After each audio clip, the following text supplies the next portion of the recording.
Most people still think of ASP, Netcore, as just another web framework. But what if I told you that inside Net 10, there's now an AI engine quietly shaping the way your apps think, react, and secure themselves? I'll explain what I mean by AI engine in concrete terms, and which capabilities are conditional or opt-in, not just marketing language. This isn't about vague promises. Net 10 includes deeper AI-friendly integrations and improved diagnostics that can help surface issues earlier when configured correctly. From WebAuthn and Passkeys to tools that reduce friction in debugging, it connects AI, security, and productivity into one system. By the end, you'll know which features are safe to adopt now and which require careful planning. So how do AI, security, and diagnostics actually work together? And should you build on them for your next project? The AI engine hiding in plain sight. What stands out in Net 10 isn't just new APIs or deployment tools, it's the subtle shift in how AI comes into the picture. Instead of being an optional side project you bolt on later, the platform now makes it easier to plug AI into your app directly. This doesn't mean every project ships with intelligence by default, but the hooks are there. Framework services and templates can reduce boilerplate when you choose to opt in, which lowers the barrier compared to the work required in previous versions. That may sound reassuring, especially for developers who remember the friction of doing this the old way. In earlier releases, if you wanted a net app to make predictions or classify input, you had to bolt together ML, net, or wire up external services yourself.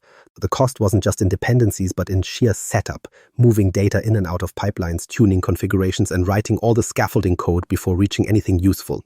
The mental overhead was enough to make AI feel like an exotic add-on instead of something practical for everyday apps. The changes in Net 10 shift that balance. Now, many of the same patterns you already use for middleware and dependency registration also apply to AI workloads. Instead of constructing a pipeline by hand, you can connect existing services, models, or APIs more directly, and the framework manages where they fit in the request flow. You're not forced to rethink app structure or hunt for glue code just to get inference running. The experience feels closer to snapping in a familiar component than stacking a whole new tower of logic on top. That integration also reframes how AI shows up in applications. It's not a giant new feature waving for attention, it's more like a low-key participant stitched into the runtime. Illustrative scenario: a commerce app that suggests products when usage patterns indicate interest, or a dashboard that reshapes its layout when telemetry hints at frustration. This doesn't happen magically out of the box. It requires you to configure models or attach telemetry, but the difference is that the framework handles the gritty connection points instead of leaving it all on you. Even diagnostics can benefit. Predictive monitoring can highlight likely causes of issues ahead of time instead of leaving you buried in unfiltered log trails. Think of it like an electric assist in a car. It helps when needed and stays out of the way otherwise. You don't manually command it into action, but when configured, the system knows when to lean on that support to smooth out the ride. That's the posture Net 10 has taken with AI. Available, supportive, but never shouting for constant attention. This has concrete implications for teams under pressure to ship. Instead of spending a quarter writing a custom recommendation engine, you can tie into existing services faster. Instead of designing a telemetry system from scratch just to chase down bottlenecks, you can rely on predictive elements baked into diagnostics hooks. The time save translates into more focus on features users can actually see, while still getting benefits usually described as advanced in the product roadmap. The key point is that intelligence into Net 10 sits closer to the foundation than before, ready to be leveraged when you choose.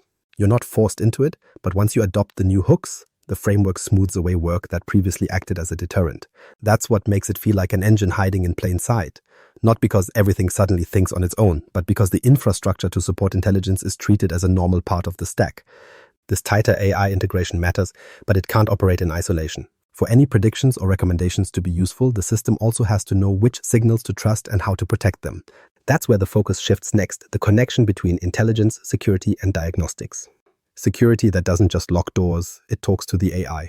Most teams treat authentication as nothing more than a lock on the door. But in .NET 10, security is positioned to do more than gatekeep. It can also inform how your applications interpret and respond to activity. The framework includes improved support for modern standards like WebAuthn and Passkeys, moving beyond traditional username and password flows. On the surface, these look like straightforward replacements, solving long-standing password weaknesses.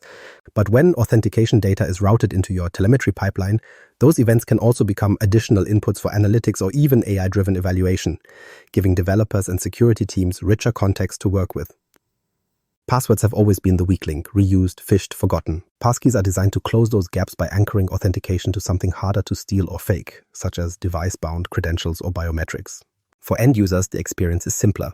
For IT teams, it means fewer reset tickets and a stronger compliance story. What's new in the .NET 10 era is not just the support for these standards, but the potential to treat their events as real-time signals. When integrated into centralized monitoring stacks, they stop living in isolation. Instead, they become part of the same telemetry that performance counters and request logs already flow into. If you're evaluating .NET 10 in your environment, verify whether built-in middleware sends authentication events into your existing telemetry provider and whether passkey flows are available in template samples. That check will tell you how easily these signals can be reused downstream. That linkage matters because threats don't usually announce themselves with a single glaring alert. They hide in ordinary-looking actions. A valid passkey request might still raise suspicion if it comes from a device not previously associated with the account, or at a time that deviates from a user's regular behavior. These events on their own don't always mean trouble, but when correlated with other telemetry, they can reveal a meaningful pattern. That's where AI analysis has value, not by replacing human judgment, but by surfacing combinations of signals that deserve attention earlier than log reviews would catch. A short analogy makes the distinction clear. Think of authentication like a security camera. A basic camera records everything and leaves you to review it later. A smarter one filters the feed, pinging you only when unusual behavior shows up. Authentication on its own is like the basic camera. It grants or denies and stores the outcome. When merged into analytics, it behaves more like the smart version, highlighting out-of-place actions while treating normal patterns as routine. The benefit comes not from the act of logging in, but from recognizing whether that login fits within a broader, trusted rhythm. This reframing changes how developers and security architects think about resilience. Security cannot be treated as a static checklist anymore. Attackers move fast, and many compromises look like ordinary usage right up until damage is done.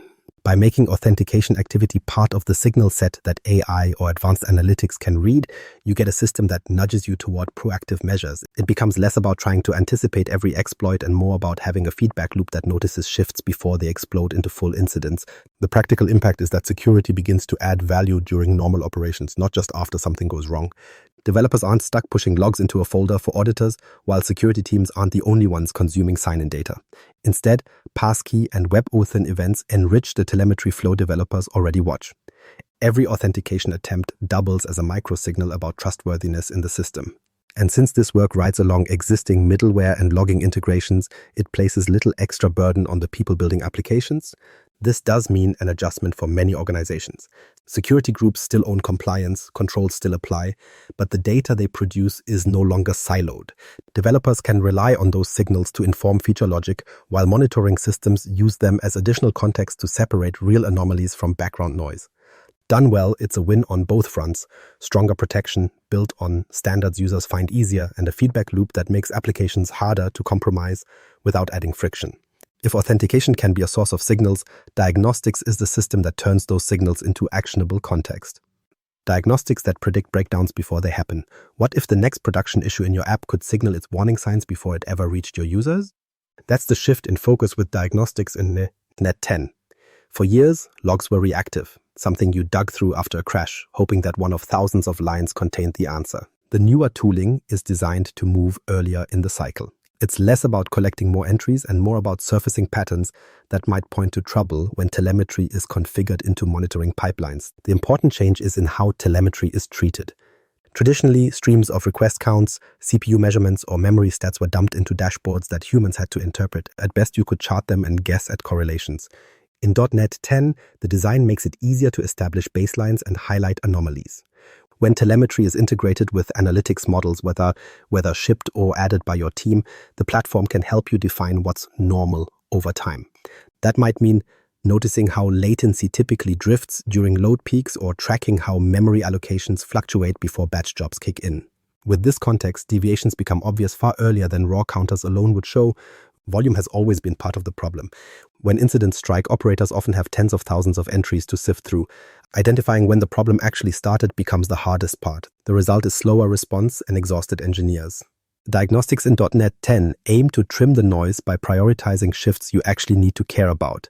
Instead of 30,000 identical service call logs, you might see a highlighted message suggesting one endpoint is trending 20% slower than usual. It doesn't fix the issue for you, but it does save the digging by pointing attention to the right area first. Illustrative scenario: imagine you're running an e-commerce app where checkout requests usually finish in half a second. Over time, monitoring establishes this as the healthy baseline. If a downstream dependency slows and pushes that number closer to 1 second, users may not complain right away, but you're already losing efficiency and perhaps sales. With anomaly detection configured, Diagnostics could flag the gradual drift early, giving your team time to investigate and patch before the customer feels it. That's the difference between firefighting damage and quietly preserving stability. A useful comparison here is with cars. You don't wait until an engine seizes to know maintenance is needed. Sensors watch temperature, vibration, and wear, then let you know weeks ahead that failure is coming. Diagnostics, when properly set up in a Net 10, work along similar lines. You're not just recording whether your service responds, you're watching for the micro changes that add up to bigger problems, and you're spotting them before roadside breakdowns happen. These feeds also extend beyond performance. Because they are part of your telemetry flow, the same insights could strengthen other systems. Security models, for example, may benefit when authentication anomalies are checked against unusual latency spikes. Operations teams can adjust resource allocation earlier in a deployment cycle when those warnings show up. That reuse is part of the appeal. The same baseline awareness serves multiple needs instead of living in a silo. It also changes the balance between engineers and their tools. In older setups, logs provided the raw material and humans did nearly all of the interpretive work. Here, Diagnostics can suggest context, pointing toward a likely culprit or highlighting when a baseline is drifting. The goal isn't to remove engineers from the loop, but to cut the time needed to orient. Instead of asking, when did this start? You begin with a clear signal of which metric moved and when. That can shave hours off mean time to resolution. When testing Net 10 in your own environment, it helps to look for practical markers. Check whether telemetry integrates cleanly with your monitoring solution. Look at whether anomaly detection options exist in the pipeline and whether Diagnostics expose suggested root causes or simply more raw logs. That checklist will make the difference between treating Diagnostics as a black box and actually verifying where the gains show up. Of course, more intelligence can add more tools to watch. Dashboards, alerts, and suggested insights all bring their own learning curve, but the intent isn't to increase your overhead, it's to shorten the distance from event to action. The realistic payoff is reduced time to context. Your monitoring can highlight a probable source and suggest where to dig, even if the final diagnosis still depends on you. Which brings us to orchestration. How do you take these signals and actually make them usable across services and teams? That's where the next piece comes in. Productivity, without the guesswork. Enter Net Aspire. Have you ever spent days wiring together the pieces of a cloud app, databases, APIs, queues, monitoring hooks, only to pause and wonder if it all actually holds together the way you think it does? That kind of configuration sprawl eats up time and energy in almost every team. In .NET 10, a new orchestration layer aims to simplify that process and reduce uncertainty by centralizing how dependencies and telemetry are connected. If you're exploring this release, check product docs to confirm whether this orchestration layer ships inbox with the runtime as a CLI tool or a separate package. The delivery mechanism matters for adoption planning. Why introduce a layer like this now? Developers have always been able to manage connection strings, provisioned services, and monitoring checks by hand. But the trade-off is familiar. Keeping everything manual gives you full visibility but means spending large amounts of time stitching repetitive scaffolding together. Relying too heavily on automation risks hiding the details that you'll need when something breaks. The orchestration layer in Net 10 tries to narrow that gap by streamlining setup while still exposing the state of what's running so you gain efficiency without feeling disconnected when you need to debug. In practice, this means you can define a cloud application more declaratively. Instead of juggling multiple YAML files or juggling monitoring hooks separately, you describe what your application depends on. Maybe a SQL database, a REST API, and a cache. The system recognizes these services, knows how to register them, and organizes them as part of the application blueprint. That doesn't just simplify bootstrapping, it means you can see both the existence and status of those dependencies in one place instead of hopping across 6 different dashboards. The orchestration layer serves as the control surface tying them together. The more interesting part is how this surface interacts with Diagnostics, because the orchestration layer isn't just a deployment helper, it listens to diagnostic insights. Illustrative example, if database latency drifts higher than its baseline, the signal doesn't sit buried in log files. It shows up in the orchestration view as a dependency health warning linked to the specific service.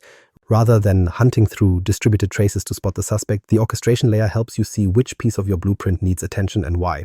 That closes the gap between setting a service up and keeping an eye on how it behaves. One way to describe this is to compare it to a competent project manager. A basic project manager creates a task list. A sharper one reprioritizes as soon as something changes. The orchestration layer works in a similar spirit. It gives you context in real time. So instead of staring at multiple logs or charts, hoping to connect the dots, you're told which service is straining. That doesn't mean you're off the hook for fixing it, but the pointer saves hours of head scratching. For developers under constant pressure, this has real workflow impact. Too often, teams discover issues only after production alerts trip. With orchestration tied to diagnostics, the shift can be toward a more proactive cycle. Deploy, observe, and adjust based on live feedback before your users complain. In that sense, the orchestration layer isn't just about reducing setup drudgery, it's about giving developers a view that merges configuration with real-time trust signals. Of course, nothing comes completely free. Pros: it reduces configuration sprawl and connects diagnostic insights directly to dependencies. Cons: it introduces another concept to learn and requires discipline to avoid letting abstraction hide the very details you may need when troubleshooting. A team deciding whether to adopt it has to balance those trade-offs. If you do want to test this in practice, start small. Set up a lightweight service, declare a database or external dependency, and watch whether the orchestration layer shows you both the status and the underlying configuration details. If it only reports abstract green light or red light states without letting you drill down, you'll know whether it provides the depth you need. That kind of small-scale experiment is more instructive than a theoretical feature list. Ultimately, productivity in .NET 10 isn't about typing code faster. It's about removing the guesswork from how all the connected components of an application are monitored and managed. An orchestration layer that links configuration, health, and diagnostics into a consistent view represents that ambition. Less time wiring pieces together, more time making informed adjustments. But building apps has another layer of complexity beyond orchestration. Once your services are configured and healthy, the surface you expose to users and other systems becomes just as important, especially when it comes to APIs that explain themselves and enforce their own rules. Blazor APIs and the self-documenting web. Blazor APIs and the self-documenting web in .NET 10 bring another shift worth calling out. Instead of treating validation, documentation, and API design as separate steps bolted on after the fact, the framework now gives you ways to line them up in a single flow. Newer APIs in .NET 10 make it easier to plug in validation and generate open API specs automatically when you configure them in your project. The benefit is straightforward. Your API feels more like a live contract, something that can be read, trusted, and enforced without as much extra scaffolding. Minimal API validation is central to this. Many developers have watched mangled inputs slip through and burn days or weeks, chasing down errors that could have been stopped much earlier. With .NET 10, when you enable minimal API validation, the framework helps enforce input rules before the data hits your logic. It isn't automatic or magical, you must configure it. But once in place, it can stop bad data at the edge and keep your core business rules cleaner. For your project, check whether validation is attribute-based, middleware-based, or requires a separate package in the template you're using. That detail makes a difference when you estimate adoption effort. Automatic open API generation lines up beside this. If you've ever lost time writing duplicate documentation or had your API doc wiki drift weeks behind reality, you'll appreciate what's now offered. When enabled, the framework can generate a live specification that describes your endpoints, expected inputs, and outputs. The practical win is that you no longer have to build a parallel documentation process. Development tools can consume the spec directly and stay in sync with your code, provided you turn the feature on in your project. The combination of validation and OpenAPI shouldn't be treated as invisible background magic. It's more like a pipeline you choose to activate.